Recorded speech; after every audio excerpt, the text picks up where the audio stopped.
Hello everybody, it's Singing Hin here, also known as Hannah to some people. It's February, it's Valentine's Day, it's love, all things wonderful love.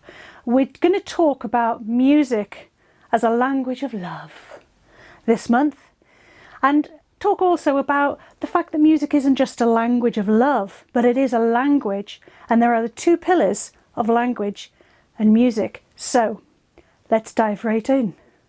We've looked at music as a language of love.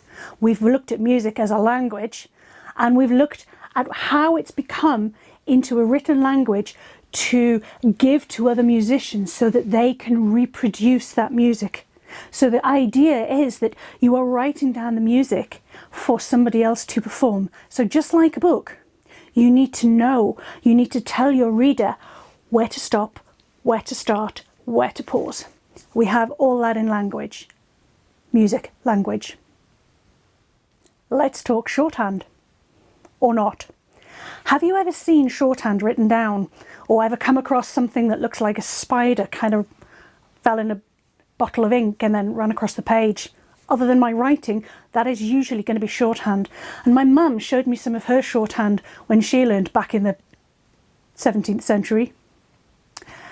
And it's literally dots and squiggles and dashes. But what she impressed on me, and the thing that I remember most, is the fact that it very much depended where on the line the dot was. So if the dot was on the line, I think it was the. If it was halfway in the middle, it was a different word. And if it was at the top, it was a totally different word again. Just one dot. You get the dot in the wrong place, lights out. Similarly, in English, think about the English language written down. We have capital letters. We don't have capital letters when we speak, but in order to tell people and help cue people as to what they should do and pause, we have capital letters, and quite often the capital letter can look absolutely nothing like its small cousin. Just like with a written word, be it a shorthand notepad or a big A4 notepad for making uni notes or school notes on, we're still using a line to guide us, and it's where on that line that the letters are which helps inform us of what the word is. It's no different in music, but we like to consider ourselves clever, and we have 5 lines. And those 5 lines, I think the reason it's 5 and not literally 7 or 3 is that the human eye can actually distinguish where, at a glance, a dot is on those lines or between those lines. If you had 7, I think it would literally be a little too many, and 3 really isn't quite giving you enough to get as much information to the musician as possible. So we stick with 5, and they can look like this. Don't panic. We're just looking at the lines now. But the important thing is that it's where on these lines that is vital for the musician.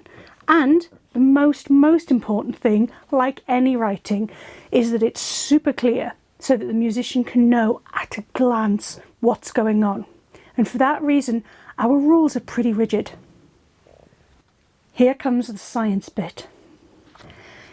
Think about maths lessons. I know, sit down and have a cup of tea if you need to. But think about the x-axis and the y-axis, and the fact that you have one running one way and one running up, and you can plot on that a graph. That is pretty much what music is. You have your x-axis, which is your stave. Check me out in my posh words. That's just what we like to call the 5 lines. And if you have your y-axis going up, that is the pitch. So on which line your dot is, or in which space your dot is going up your y-axis, tells you your pitch. So you can start seeing this as a little graph of pitch against time. So time ticks along here. So as time moves on, it tells you what you're playing next. But as you're doing it, your y-axis is telling you what pitch. And then, as I say, you've got all of the punctuation, which is just helping giving guides of quite how to play those notes. Punctuation, yep, we've got that too. Just like your colons, your semicolons, your full stops and your commas, we have all the little bits. We have the little lines over, we have the little dots beside them, we have all the same, and that can be thought of as the punctuation. So, yeah, music is a language. So, let's take a closer look at that x-axis.